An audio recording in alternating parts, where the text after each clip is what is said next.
हे whatsup guys, welcome back once again. कुछ soldier एक खुफिया मिशन के लिए साथ जा रहे हैं। सबके चेहरे पर डर साफ दिख रहा है क्योंकि उन्हें पता है कि वो शेर की गुफा में जा रहे हैं। उसे मारने के लिए तो वापस कौन कौन लौटेगा किसी को नहीं पता। 2 हिस्सों में बढ़ जाने के बाद इन्होंने एक घर के अंदर छापा मार दिया। तो जेसिका एक लौती लड़की थी और उसके लिए मिशन आसान नहीं था, पर वो फिर भी डटी रहती है। जिस समय वो अंदर जा रही थी ठीक उसी समय एक आदमी जो बिना कपड़ों के था उस पर चुपके से शूट कर देता है। पर शुक्र है जेसिका को एक भी गोली नहीं लगी, लेकिन उसने ये करके खुद के पैरों पर कुल्हाड़ी मार ली। जेसिका ने उसे उसी हालत में खूब मारा और जब तक मारा तब तक उसने खुद के मुंह से ये नहीं कह दिया, अरे भाई कपड़े तो दे दो, मुझे शर्म आ रही है मुझे। कपड़े देने के बाद फिर से उसकी धुलाई शुरू कर दी और बार बार एक ही सवाल पूछा गया, बच्चे कहाँ हैं सरगी। दरअसल ये 3 भाई और तीनों नल्ले हैं। इन्होंने अपने इस नल्लेपन को खत्म करने के लिए बच्चों की तस्करी शुरू कर दी है और ये करते हुए इन्हें 4 साल हो गए। तब से ये न जाने कितने बच्चों को यहाँ से वहाँ बेच चुके हैं और साथ में ये हाथी के दांत और ऊंट की पूंछ को भी बेचते हैं। सुनकर शौक लगाना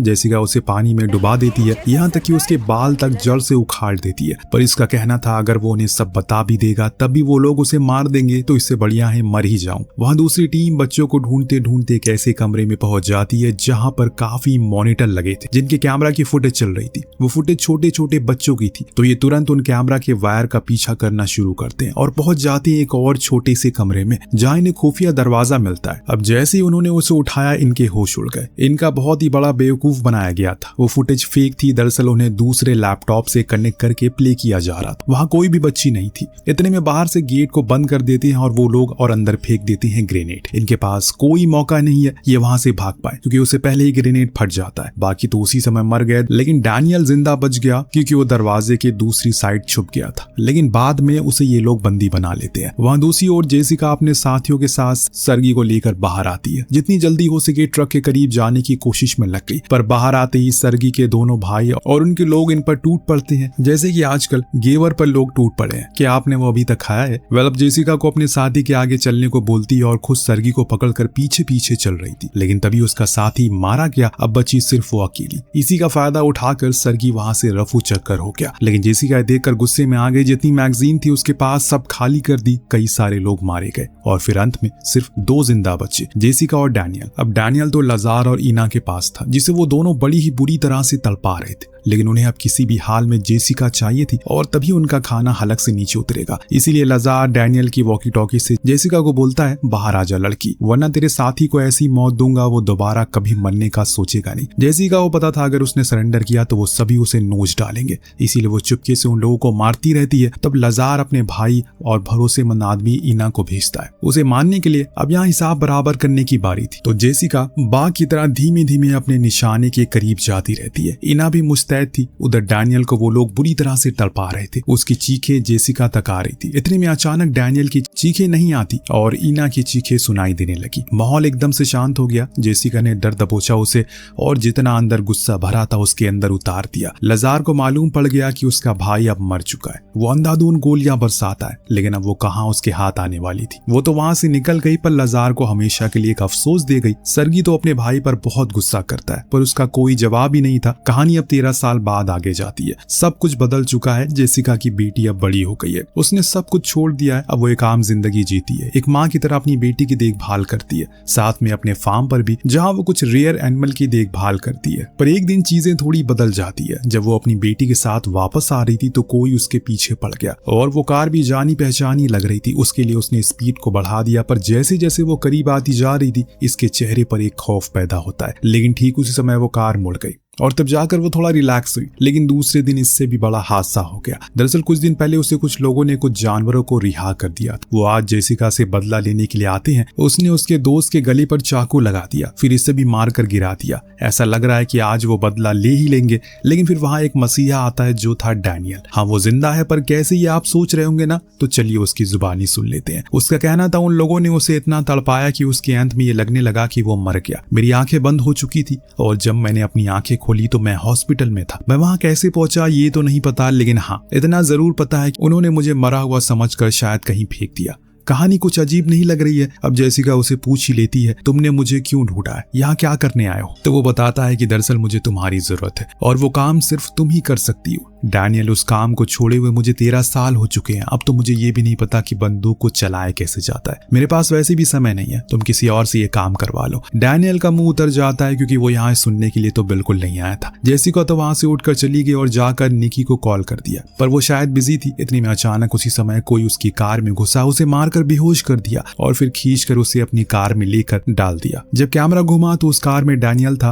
हो गया ना हैरान, इस काम में डैनियल भी मिला हुआ है, पर क्यों? यहाँ जब डैनियल ने उसका फोन चेक किया तो उसे पता चला कि जेसिका की एक बेटी है। अभी तक उसे इस बारे में बिल्कुल भी नहीं पता। थोड़ी देर के लिए तो वो सोच में पड़ गया कि वो ये सही कर रहा है या फिर नहीं। तो अब ये लोग उसे पकड़कर अंगोला ले आते हैं, साउथ अफ्रीका की सबसे खतरनाक जगह जहाँ उन तीनों भाइयों का राज चलता है। ये एक जंगल है जहाँ से निकल पाना असंभव है। अब यहाँ उन्होंने जेसिका को खूब मारा। उसी समय सरगी भी आया। उसका तो पर्सनल मैटर है जेसिका के साथ, क्योंकि उसने उसे नंगा करके मारा था। उसे देखकर वो खूब गालियां देता है और बोलता है कि इसे अभी मत मारो, बल्कि 1-2 महीने तक तड़पाओ, उसके बाद इसे ऐसी मौत देना ये वापस जन्म लेने के लिए भी मना कर दे। बाहर बैठा डैनियल ये सब देख रहा था। उसके पास लजार आके बोला, तूने मेरा भरोसा जीता है, इसका इनाम तुझे जरूर मिलेगा। हम यहाँ उस रात का फ्लैशबैक देखते हैं जब वो लड़ाई चल रही थी। दरअसल इन्होंने डैनियल को मारा ही नहीं था, बल्कि उसकी जगह इना को शूट कर दिया, क्योंकि वो दर्द में तड़प रहा था। उस गोली की आवाज को सुनकर जेसिका को लगा कि उन लोगों ने डैनियल को मार दिया, इसीलिए वहां से भाग गई। और तब घायल डैनियल को ये लगा कि वो उसे ऐसे मरने के लिए छोड़कर चली गई, जो कि आर्मी रूल्स के खिलाफ था। और ऐसी चीजों का फायदा लजार ने उठा लिया। उसने उसके दिमाग में उसके देश के लिए खिलाफ गंद भर दी, जिससे वो उनके लिए काम करने के लिए राजी हो गया। और पूरे 13 साल बाद आखिरकार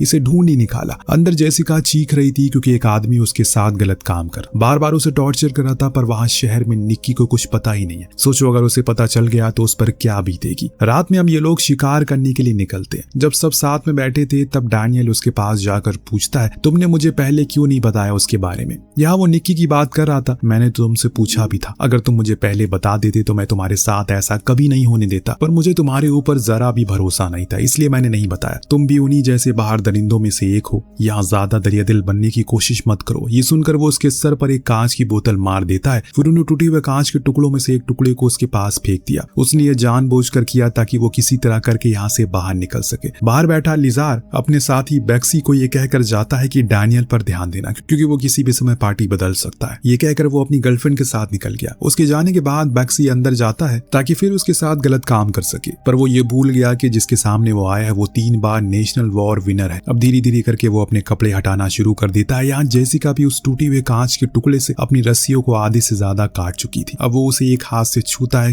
ठीक उससे पहले वो अपने हाथों को खोल लेती है। और फिर क्या था, उसने उसे इस तरह से चोटिल किया जैसे वो सब्जी काट ली हो। बैक्सी की तो चीखें निकल गई, जिसे सुनकर बाहर खड़े गार्ड्स आने लगे। वहां एक और लजार और उसकी गर्लफ्रेंड ने गेंडे का शिकार कर लिया, जिसे मरने के बाद वो लोग उसकी सींग को काट देते हैं ताकि काले बाजार में बेच सके। इधर तो घमासान युद्ध चल रहा है। बैक्सी ने जब गले से वो टुकड़ा बाहर निकाला तो समझ गया ये उस तक डैनियल ने पहुंचाया, और इसीलिए उसने उसी समय अपने साथियों से कह दिया ये काम इसी का है। वो लोग उसे पकड़कर तो ले आते हैं, लेकिन तब तक जेसिका भाग चुकी थी। जब डैनियल अंदर आया तो उसके चेहरे पर एक स्माइल थी। वो समझ गया था अब तो ये लोग उसे नहीं पकड़ पाएंगे, चाहे कुछ भी हो जाए। कुछ ही देर के अंदर लजार और उसके लोग भी आ जाते हैं, जिन्हें जब इस बारे में पता चला कि डैनियल ने उसे भगवा दिया है तो वो उस पर खूब गुस्सा करते हैं, पर मारते नहीं है, क्योंकि वो किसी को भी इतनी आसान मौत नहीं देता कभी भी। वो पहले उसे पकड़ेगा, फिर दोनों को एक दूसरे के सामने मारेगा, तभी तो असली मजा आएगा। बाहर आकर उसने अपनी गैंग के लोगों के सामने ऐलान कर दिया, अब समय आ चुका है जानवरों का नहीं बल्कि इंसानों का शिकार करने का। जो उसका शिकार करके मेरे पास ले आएगा मैं उसे इनाम में अपनी गर्लफ्रेंड दूंगा। सब बहुत खुश हो जाते हैं सिवाय उसकी गर्लफ्रेंड के। वहां जेसिका नंगे पैर जंगल में भाग रही थी, जिसे वो उसे बेहद ही तकलीफ होती है। ऊपर से कोई ना कोई उस पर गोलियां चलाए जा रहा है। अगर हल्की सी भी चूक हुई तो वो उसी समय मर जाएगी, लेकिन उसकी किस्मत को दाद देते हैं। वो उसी हाल में भाग रही थी, आखिर है तो वो सोल्जर ही। ऐसे हालातों के लिए उन्हें ट्रेनिंग मिलती है। अब अंधेरी रात में भागते भागते वो एक ऐसी जगह पर आ गई जहाँ अंगोला का जंगल खत्म होता है, लेकिन उस जगह से उस पार जा पाना बहुत मुश्किल था। उसे कटीली वायर से सील कर दिया गया चारों तरफ से। हो सकता है कि इन्हीं लोगों का काम हुई है। खैर जेसिका जब उन वायर के पास खड़ी थी उसी समय कोई उसके पीछे से शूट करना शुरू करता है, तो वो छुपते छुपाते वहां से दूर भागी। हालांकि एक गोली तो उसे एकदम पास से गुजरती है, लेकिन उसे कुछ नुकसान नहीं हुआ। वो आदमी उसे ढूंढते हुए यहाँ तक आया पर वो उसे नहीं मिली, इसीलिए वो दूसरी तरफ से लौट गया और यहाँ जेसिका ने अपना जाल बिछाना शुरू किया। वो उसी कटीली तारों से एक छोटे से टुकड़े को काट लेती है, फिर उसे 2 पेड़ों के बीच में कुछ इस तरह से बांधती है कोई भी आए तो फंस जाए, और फिर एक कोने में जाकर बैठ गई। लेकिन एक गलती हो गई, एक आदमी दूसरी तरफ से उसकी तरफ बढ़ने लगता है, जिसे अब उसने भागना पड़ जाता है। वो उसी तरफ भाग रही थी जहाँ वो वायर लगी, और कुछ ही समय के भीतर उसकी तेज तेज रफ्तार ही उसकी मौत की वजह बन गई। वो आदमी बीच से कट कर अलग हो गया।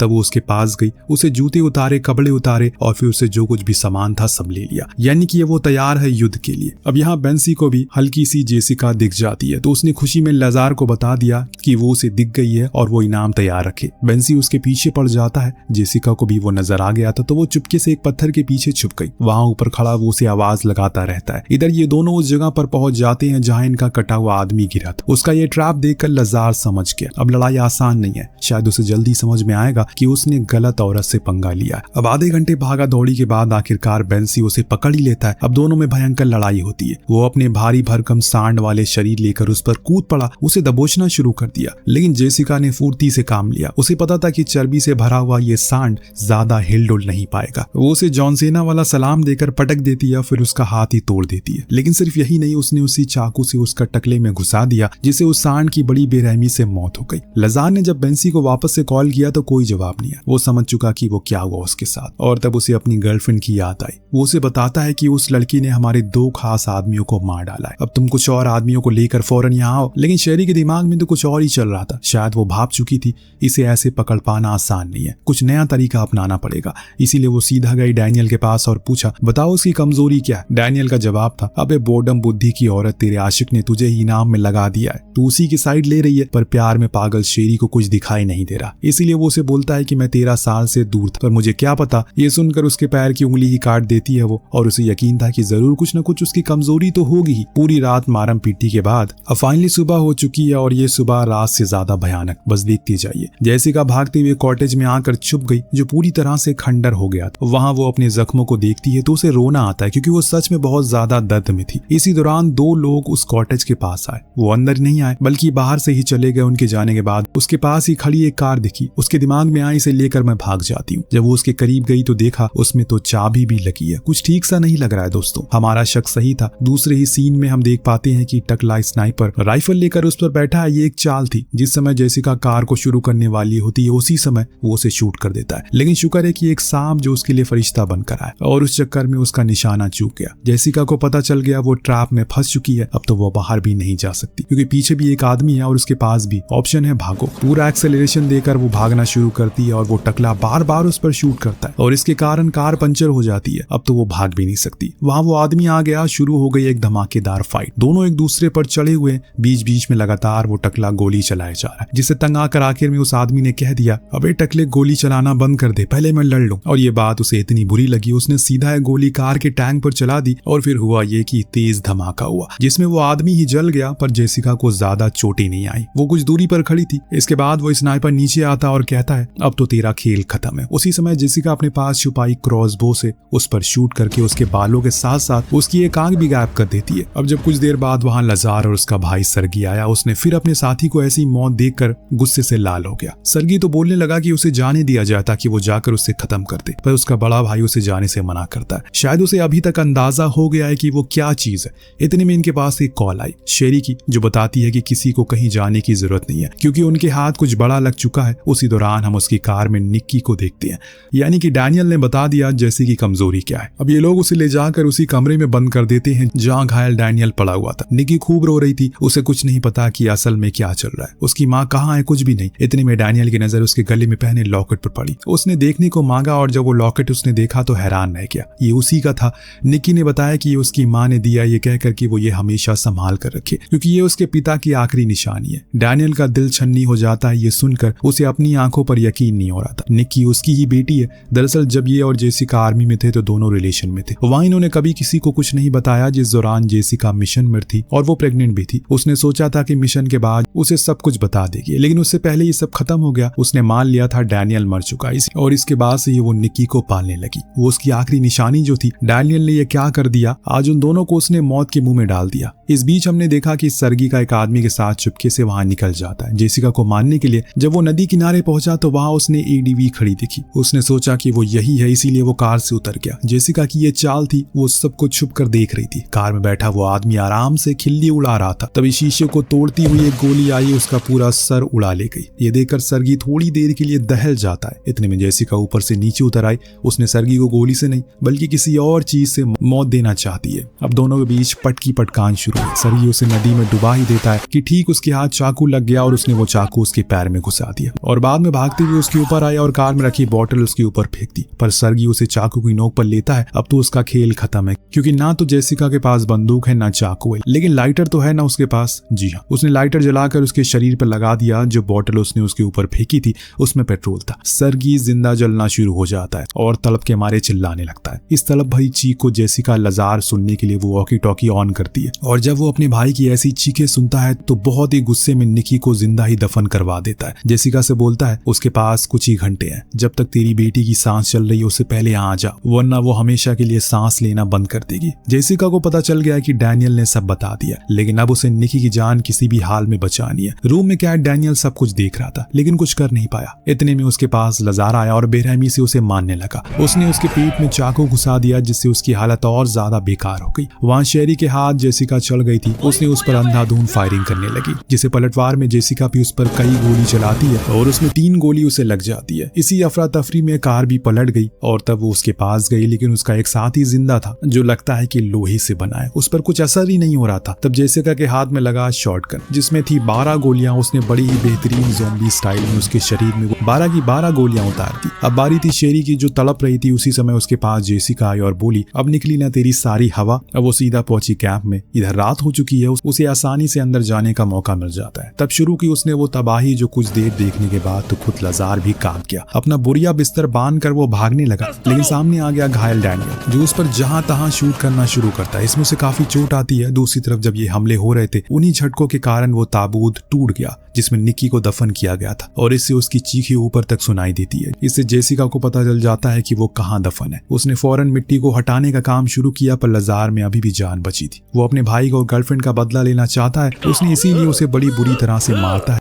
लेकिन ठीक उसी समय जेसिका के हाथ लग गया उसी गेंडे का सींग जो वो सीधा उसके पेट में घुसाती है और बेचारा गेंडे की भी आत्मा को शांति मिल जाएगी। अब हेवन में बैठा वो मुंह चुल्हाई रहा होगा इसे, ले भाई और काटेगा मेरी सींग। उसकी मौत के बाद जेसिका निक्की को बाहर निकाल लेती है। यहाँ अपनी बेटी को पाकर वो बहुत खुश थी, पर डैनियल अपनी आखिरी सांसें गिन रहा था। वो भागती हुई उसके पास गई। इस बारी वो उसे ऐसे छोड़कर नहीं जाने वाली थी। वो अपने पूरे परिवार को लेकर घर आती है। वापस जाते टाइम उसने निक्की को भी बता दिया कि ये ही उसके पिता है और कहानी इसी दृश्य के साथ खत्म हो जाती है। आपको कहानी कैसी लगी हमें कमेंट करके जरूर बताएगा। मिलते हैं अगली वीडियो में। Thank you so much watching. Peace out.